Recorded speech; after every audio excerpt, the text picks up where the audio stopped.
Est-ce que la nébuleuse qu'on appelle de YouTube Underground, c'est-à-dire l'ensemble de tous les créateurs qui, euh, qui se sont lancés dans une démarche de production sur YouTube, que je qualifierais d'artistique, que voilà, le fait de créer sur YouTube est une forme de création artistique.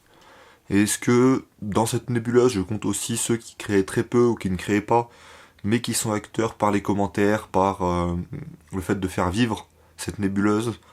Est-ce que toute cette nébuleuse du YouTube Underground ne serait pas une forme de collectif d'artistes 2.0, un peu basé sur un principe anarchiste? Quand je dis anarchiste, c'est pour expliquer un peu le côté collectif d'artistes 2.0 anarchiste. C'est un collectif d'artistes, je vois ça comme un collectif d'artistes, comme ouais, une résidence d'artistes, un groupement de plein d'artistes qui créent chacun leur, leur production. Le seul lien qu'il y a entre tout le monde, c'est le fait que tout le monde participe un peu indirectement à la création des autres par le regard qu'on a, par les vues, par les commentaires qu'on va faire, par les vidéos de réponse, par l'évolution des idées. Les réponses par quelqu'un qui développe une idée, un autre va récupérer l'idée, l'améliorer un peu ou la mettre à sa façon.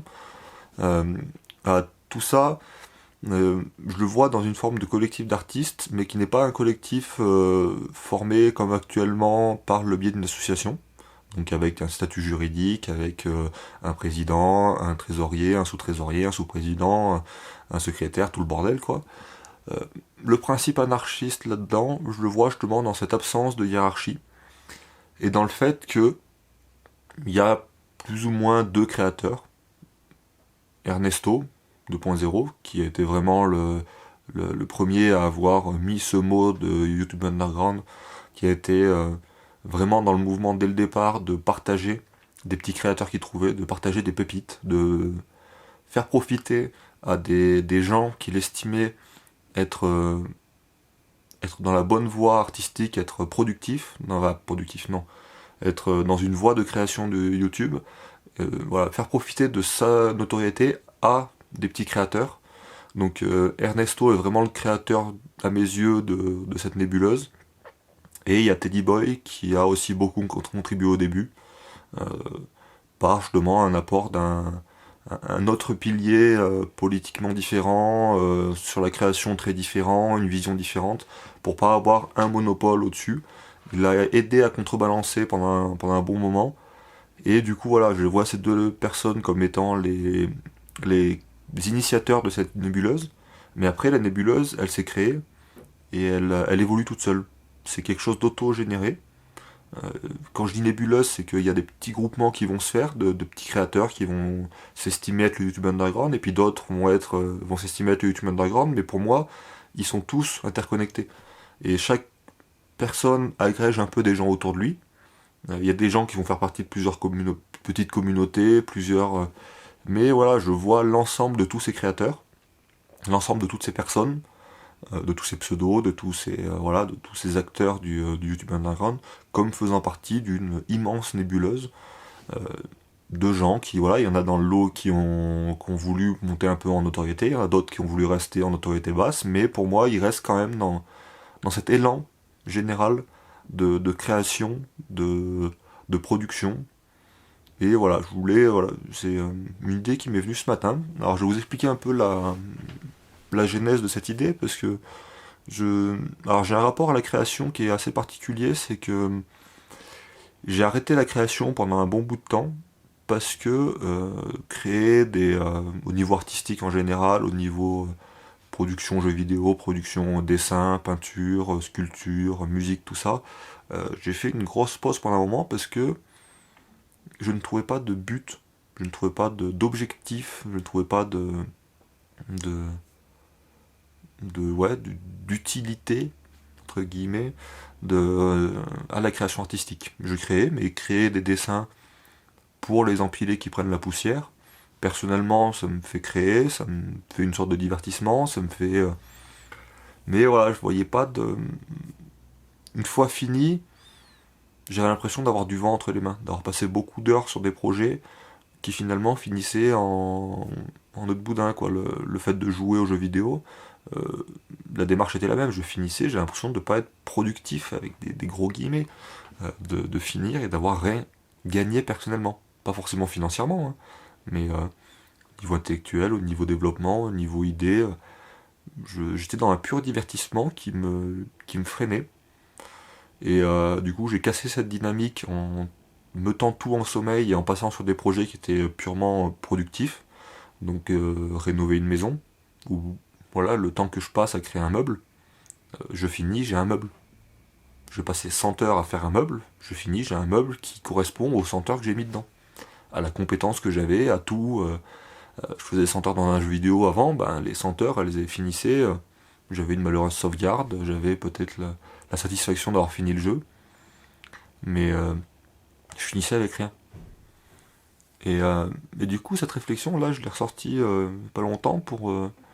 Bon, là, je suis dans une phase où j'ai envie d'arrêter un peu les projets productivistes, de faire une phase, sortir du bricolage, sortir de la création de meubles, sortir de la rénovation de la maison, sortir de tout ça, pour repartir dans une phase vraiment purement artistique.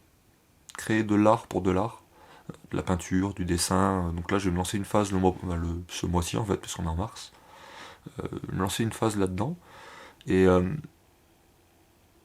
et je me suis rendu compte, en fait, que la création artistique, maintenant, à mes yeux, elle a un sens, elle a un objectif, elle a une raison d'être supérieure au fait de juste progresser et me divertir.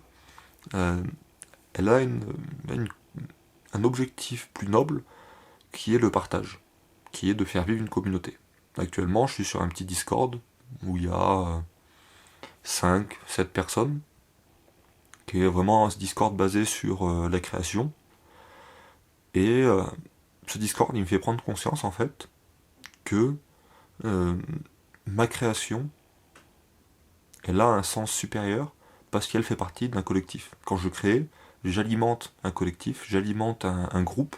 Alors je suis pas quelqu'un de très sociable à la base, donc c'est quelque chose qui est assez nouveau dans ma vie, ça, d'alimenter un groupe, de faire partie d'une communauté. Euh, J'alimente cette communauté, le fait de voir les autres ce qu'ils créent, de leur faire des retours dessus, bah, j'alimente cette communauté.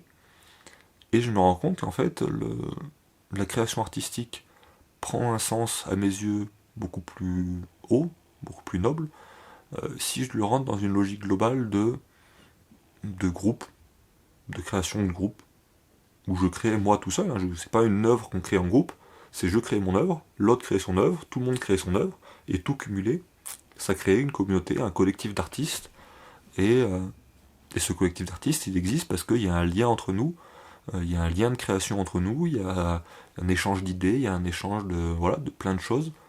Et YouTube, justement, en appliquant cette réflexion au YouTube Underground, je me dis que même des gens qui ne font que participer par leurs commentaires, par le fait d'être là dans les lives, par voilà, rien que leur présence, ils alimentent cette grande machine, cette nébuleuse qu'est le YouTube Underground. Euh, le fait de créer, de partager des vidéos, fait qu'on alimente cette grosse nébuleuse. Et cette nébuleuse vit par ça. Et le fait que cette nébuleuse vive par ça et qu'on participe à sa vie par notre création, je trouve que c'est quelque chose qui met un sens supérieur à la création. Euh, je me verrais mal créer des vidéos si je me sentais pas partie prenante de ce groupe-là. Je... Il y a des moments où je me dis j'ai envie d'arrêter les vidéos. J'ai envie de faire une pause, de dire voilà, je claque la porte, je me barre, j'arrête.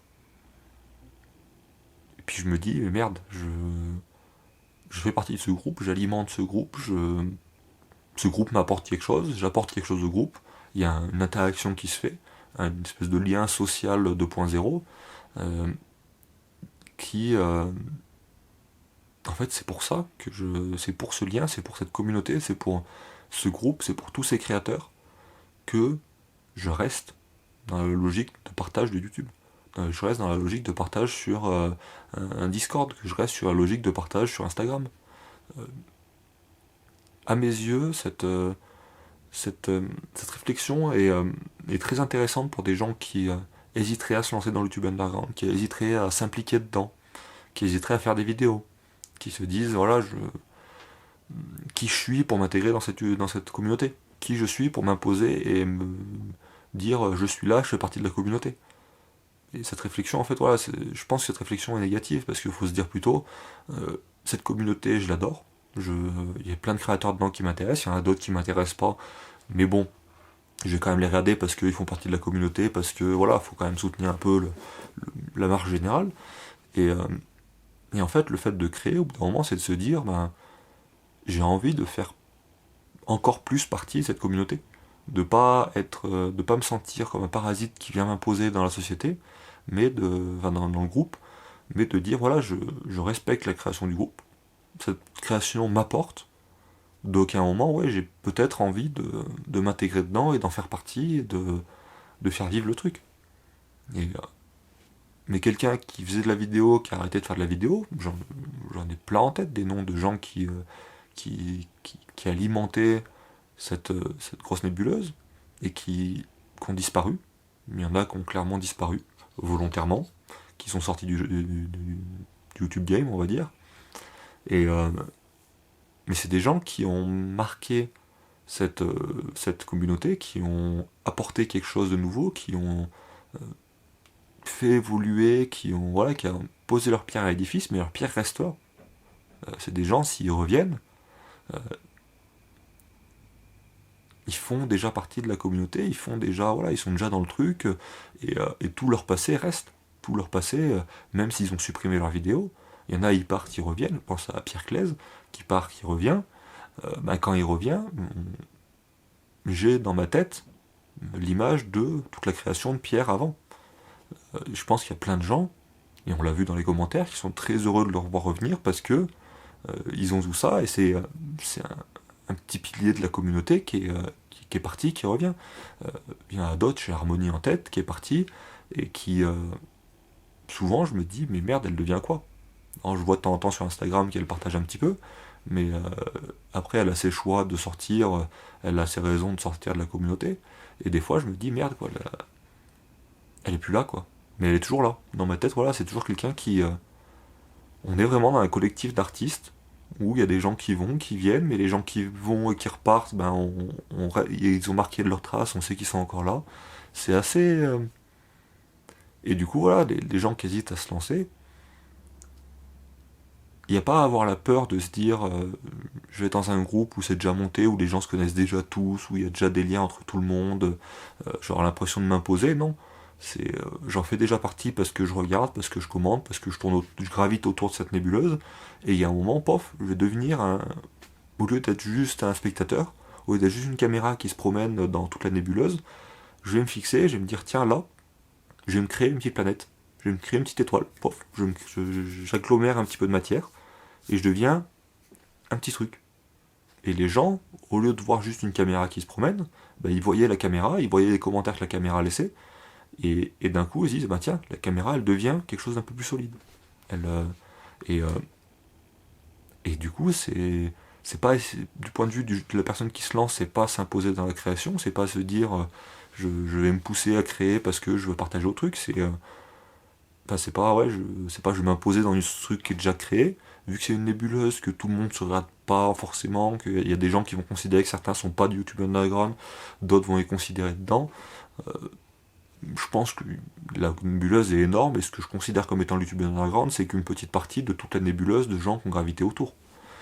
Et, euh, et du coup, voilà, je perds un peu où je venais en venir, je commence à tourner un peu en rond, donc c'est signe que la vidéo arrive bientôt à la fin. Mais voilà, je voulais essentiellement voilà, partager un peu cette vision de collectif d'artistes, cette vision de nébuleuse d'artistes qui sont reliés par la création, de nébuleuse de gens qui, qui sont artistes mais pas pratiquants, qui sont pas encore passés à la pratique, qui sont artistes théoriquement, on va dire, d'une certaine façon, qui sont là, qui regardent, qui commentent, qui machin. Mais c'est des gens qui sont dans cette démarche artistique, qui sont quand même dans cette démarche de, de vie de la nébuleuse. C'est voilà, je voulais vous partager un peu cette image-là, donc je vais en rester là pour cette vidéo, ça commence à devenir un peu long. Je vous dis à la prochaine, salut!